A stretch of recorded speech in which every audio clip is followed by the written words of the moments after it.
Namaskar and welcome to Sansad Television. I am Vishal Dahiya and you're watching our show Perspective, where we bring you detailed analysis of key national and international issues as well.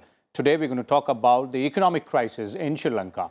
Now, after weeks of economic turmoil, the island nation of Sri Lanka announced on Tuesday that it would be defaulting on all of its external debt worth $51 billion.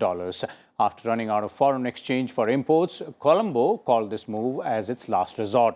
The island nation is grappling with its worst economic downturn since independence, with regular blackouts and acute shortages of food and fuel as well. The crisis has caused widespread misery for Sri Lanka's 22 million people and led to weeks of anti-government protests. In an address to the nation on Monday, Sri Lanka's Prime Minister Mahinda Rajapaksa said his government was working to resolve the issues to the greatest extent possible over the next few days. He also reinstated fertilizer subsidy to the farmers of the country, which was stopped last year in an attempt to shift country's agriculture completely to organic farming. Now, the Sri Lankan government is also looking for external assistance of about $3 billion over the next 6 months to help restore supplies of essential items. Today, we will discuss and analyze all aspects of this economic crisis in the island nation of Sri Lanka. And for more on this, we're joined by a distinguished panel. But let me first begin by introducing with us, we have Professor Arvind Panagaria, who is the Professor of Economics at Columbia University. We'll begin with Professor Panagaria here, and then we'll bring in the other guests also. Professor Panagaria, let's first start by understanding, the genesis of this crisis also. Because if you look at Sri Lanka's economic history, then we'll find out that this is perhaps the first time that Sri Lanka has defaulted on its external debt. It has been servicing its debt very clearly and very faithfully so far. Apart from this also, what, according to you, has led to this humongous crisis, economic crisis? Vishal, here for us in India, it should be an easy crisis to understand, because what we are seeing in Sri Lanka currently is largely a replay of what happened in India in the 1980s. So during the 2010s, Sri Lanka really mismanaged very much in the way our economy in the 1980s had been mismanaged. Very large fiscal deficits, which were financed then by borrowing abroad. This is what we did in the 1980s as well. Okay. During this period, inflation in India was high, and so has been the case in Sri Lanka.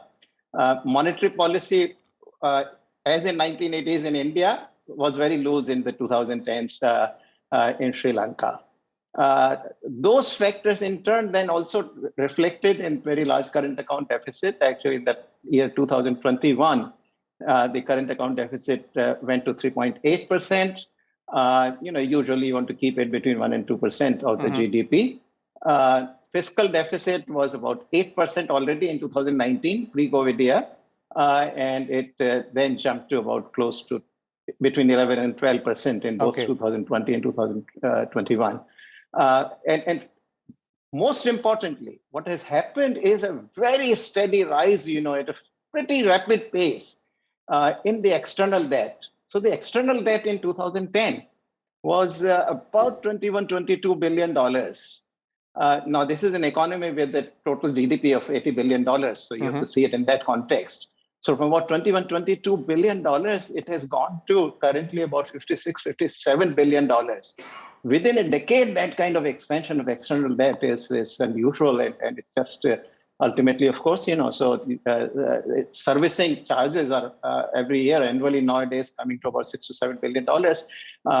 Within this week, about $70 million is coming due, and this year, it's going to be several billion. And so Sri Lanka basically has run out of foreign exchange reserves, as we did in 1991.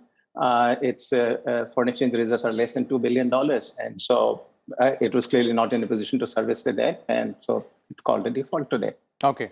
But apart from, this debt crisis which we are looking at, another view which is coming in from the experts and analysts is also that this shift towards the organic farming, complete shift last year has compounded the problems, because ultimately, that also led to the food supply crunch. In that supply chain, when we're talking about the food grains, and of course, 2 years of pandemic hit every economy hard. Sri Lanka was no exception. Truly, truly. No, I mean, the shift and a sudden shift really to organic farming really cost Sri Lanka, by some estimates at least, a decline of food grain output of about 30% or so. And then, of course, there was a COVID crisis, and then very recently the Ukraine-Russia war. So all of that has really, compounded the problem of inflation. Last figure I've sort of seen is January 2022, which was 14%. Perhaps it has continued in February and March. Particularly food prices, in our kinds of countries really hit hard every household. So you're seeing the political crisis kind of coming alongside the economic crisis. There's no question that there's been big mismanagement. And to me, really right now in the short term, the problem is the political one that, you need a credible government in the country. And right now, it looks as though somehow the government has lost credibility. Okay, indeed, the political turmoil is also a cause of concern there. Now, coming back to the economic part there, Professor Pangaria, in terms of the solutions to, tide over this particular crisis, what are the options which Sri Lanka has? One, and two, how can the world community, the neighboring countries like us and, of course, other developed countries, those to which Sri Lanka owes money as well, and international organizations like IMF. What's the framework which can be put in place? Because looks like, there is no agreement which has been reached so far between the Sri Lankan government and the international players as well.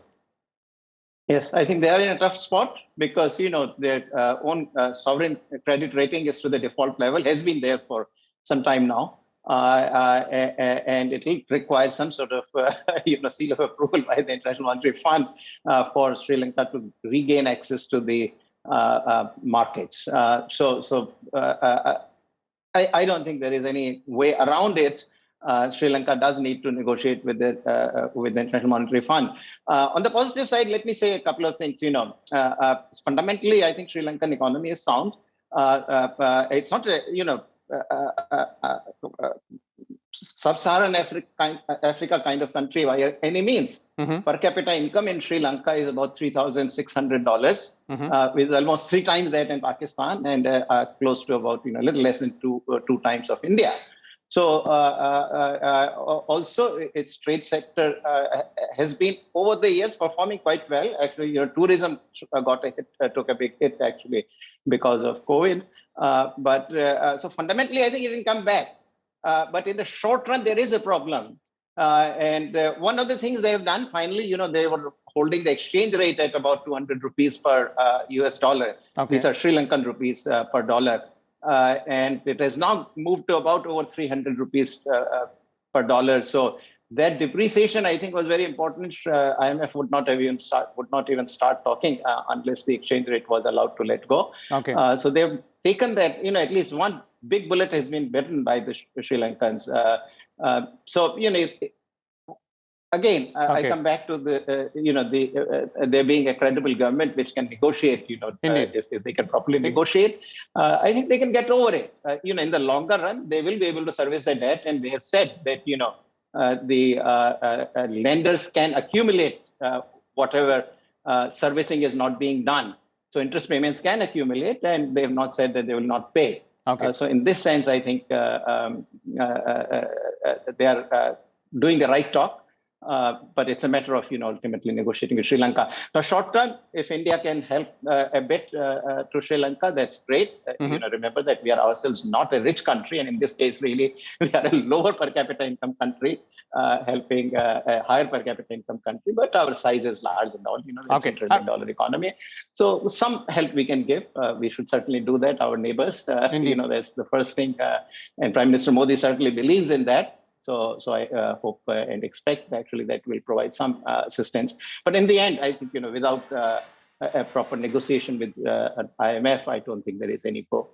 Okay, indeed. And as far as India is concerned, we've done our bit as well. We've started that, and we can do more. One last quick question before we bring this conversation to an end, Professor Pangaria. And then going back to the, reasons behind this crisis, we were trying to understand, one aspect which also has come in, is when you're talking about, Sri Lanka not being able to service its debt and, of course, falling into that debt trap, the issues like big projects like Hambantota Port as well, too much money being, pulled into or pushed into projects wherein there was no output also.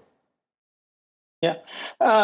Certainly, this kind of mismanagement is going on, and this Hambantota port project is symptomatic of that. There is no doubt. But a single project is really not responsible for it. Indeed, in the overall scheme of things, China, debt owed to China by Sri Lanka is about 10% of its total debt. Similar 10% debt is also owed to Japan. And then you got the World Bank 10%, Asian Development Bank 10%.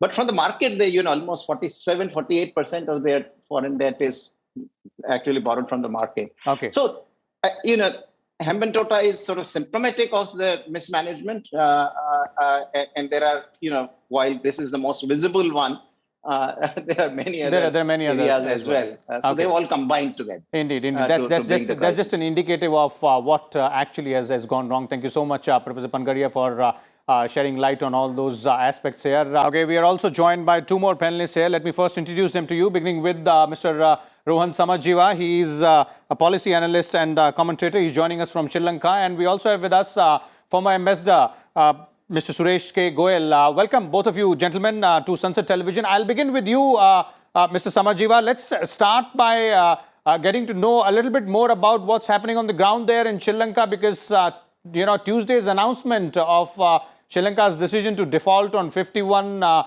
billion worth of its external debt is a huge issue, and so is the shortages vis-a-vis food supply and other essential items as well. What's happening there? How's the situation? I think you're overstating the announcement. The announcement did not say default.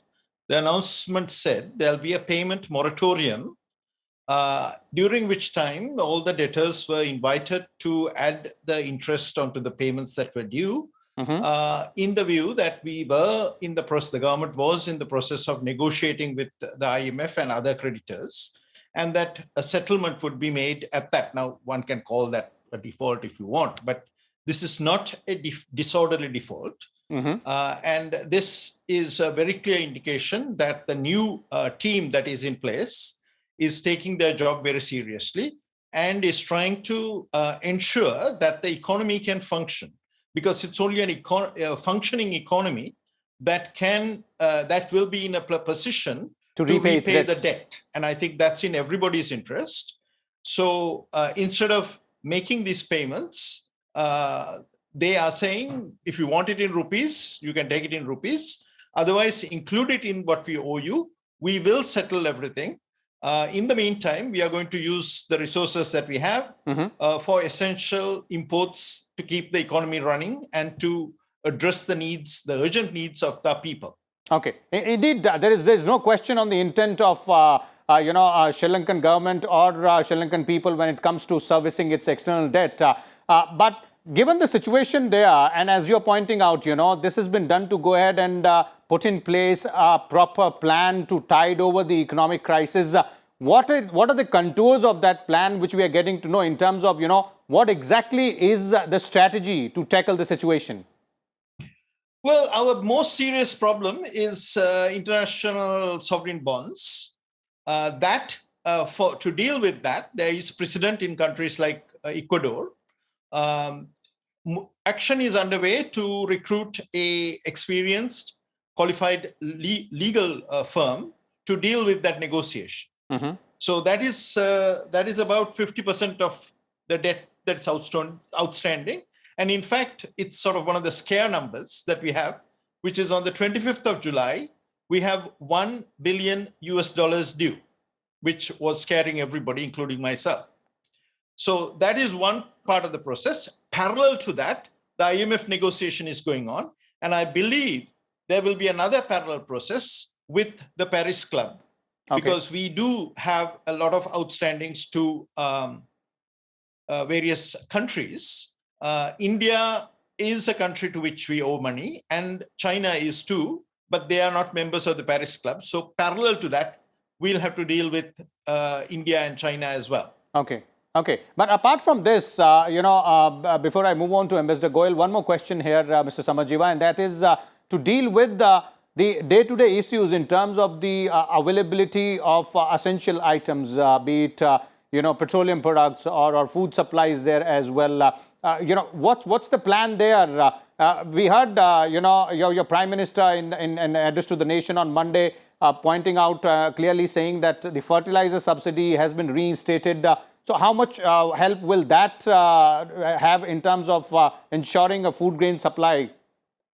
I think it goes without saying that fertilizer is applied to plants when they're growing and not at the harvest time. So we are talking about something that is relevant in a matter of months, okay, not immediately. Our immediate concerns are the electricity cuts, and that is being addressed not by the government, but by the weather gods. Mm-hmm. That is, our reservoirs are filling up, and the demand that we had to use diesel generators and coal is lessening as we speak. Mm-hmm. So the signs are good on the electricity front. With regard to fuel for the motor vehicles, to some extent, there is a little bit of stockpiling going on because people, their behavior has changed because of the shortages.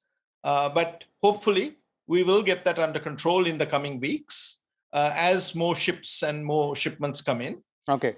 The third item that has been really affecting people's lives is cooking gas. In the urban areas, about 70% of the people depend on LPG, and there have been shortages and almost a doubling in price. But let's not talk about the doubling in price. Availability is key, and those ships, I believe, we'll be able to clear now that the money is not being prioritized for debt payments. Okay. Okay. Let me now bring in Ambassador Goyal as well. He's been listening patiently to what you're pointing out in terms of the ground situation there and the strategy there. Ambassador Goyal, from your understanding, the solutions, and the reasons as well vis-a-vis this economic crisis, as Mr. Samarjiva was referring to, how do you believe, what's the way out here for Sri Lanka? Thank you very much for getting me into this discussion. I think Mr. Samarjiva has made several points. Some are valid. Clearly, with his economic insights, his inputs are very valuable, and I'm sure that with his research and his academic inputs should be able to put the government on the right path. My own assessment, and I'm not an economist, but I do keep aware of what is happening in the region. My own impression is that the economic problems in Sri Lanka are not as simple as that, really. It's not simply a question of foreign debt repayment, finding the money to buy gas or electricity or distribution of gas, etc., etc. I think the malaise is really, there are several factors. One is the twin deficit economy that Rajapaksa government has gotten into, really. Mm-hmm. Mr. Samarjiva knows what I'm saying. In 2019 elections, Mr. Rajapaksa, to get the electoral victory, he made several promises. Okay. And I think there is a lesson for electoral politics there, or what I would say the electoral economics. When you make so many promises to the electorate, and in the process, you implement the promises and you bring the country to ruin, really. Mm-hmm. I was reading a very interesting article somewhere today, and I was looking at the various promises made by Mr. Rajapaksa, which he actually implemented. If there were Indian politicians, probably they would have gone back on the promises, knowing very well they can't fulfill that. GST, or the VAT, was reduced to 8%. Mm-hmm. Income tax threshold was changed from 5 lakh rupees to 30 lakhs. Mm-hmm. And over 30 lakhs, the tax rate was reduced to something about 15%. Mm-hmm. So, there is so much more, but the time is not enough. Okay. The point really here is that with the implementation of all those promises, the government's revenue was reduced drastically, and they were not able to pay for so many of the revenue expenditure. Okay. Secondly, there were problems caused by the pandemic. The mainstay of the economy being tourism came down. As the pandemic spread, there were several advisories. The inflow of tourism came in to the country came down drastically. Okay. Agriculture. The government, I do not know whether it was actually a real fit for climate convention, compliance, or whatever it is. You basically suddenly announced shift to organic fertilizers. Now, the point really here is that in a country where the twin source of income is tourism and agriculture, you do nothing to affect them really, particularly after you have reduced the sources of income through taxation. So therefore, even after the government having, and as Mr. Samarjiva rightly said, it's not a default of the payment, it is simply a deferral till the creditors come into place and they are able to fill up the shortfall that the government has in terms of meeting the commitment. But even after those have been done, unless you restructure the economy, there is nothing that you can do really. Ultimately, the only solution to the Sri Lankan economic problems is to find a way to increase the production of goods and services. Now that's how are you going to do that? That's a very interesting point. We're running short of time, but I'll take a quick concluding comment from Mr. Samarjiva here. Mr. Samarjiva, do you agree with what Mr. Goyal is saying in terms of assessment of how and why Sri Lanka ended up in the situation where it is, and the only way out is a large scale, overall holistic restructuring of the economy? I have to agree that a restructuring is needed, and we are pressing for it, and we believe that will be part of the IMF recovery plan. However, I disagree that tourism and agriculture are the two main exports. Our main export is apparel, and apparel is classified as industry. Indeed. Agriculture actually is only 7% of the overall market, and tourism is somewhat overblown as being the main source of income, because you get in a good year maybe 5 billion in earnings, but when you net it out, it's not that big. So really, I completely agree that it's the completely idiotic tax cuts that the government put in, and I don't know for whose benefit, because there are so few taxpayers who benefit from that, that this particular crisis was triggered, because that was followed by credit down ratings and the commercial debt market being completely shut off for Sri Lanka. So it's been a man-made disaster. Crisis. This government has been the cause of the problems. There were very solid plans for managing the debt, which is a long 70-year-old problem. And it's in fact, that is why the young people of the country, the Western province, are braving the weather and are occupying Golface Green in front of the presidential secretariat and asking for the president to go. The slogan is, "Gota, go home." Indeed, the political turmoil also is one aspect there, which has flown from the economic crisis, and solutions will have to be found there in both aspects. Thank you so much, Mr. Rohan Samarjiva and Ambassador Goyal as well, for joining us and sharing your insights on the Sri Lankan economic crisis. As our experts were pointing out, there are various aspects which has led to this deepening of economic crisis situation in Sri Lanka. There are ways out as well, and the Sri Lankan government seems to be working on that with the international community and various organizations also. We'll come back with all the developments. Till then, keep watching Sansad Television. Thank you.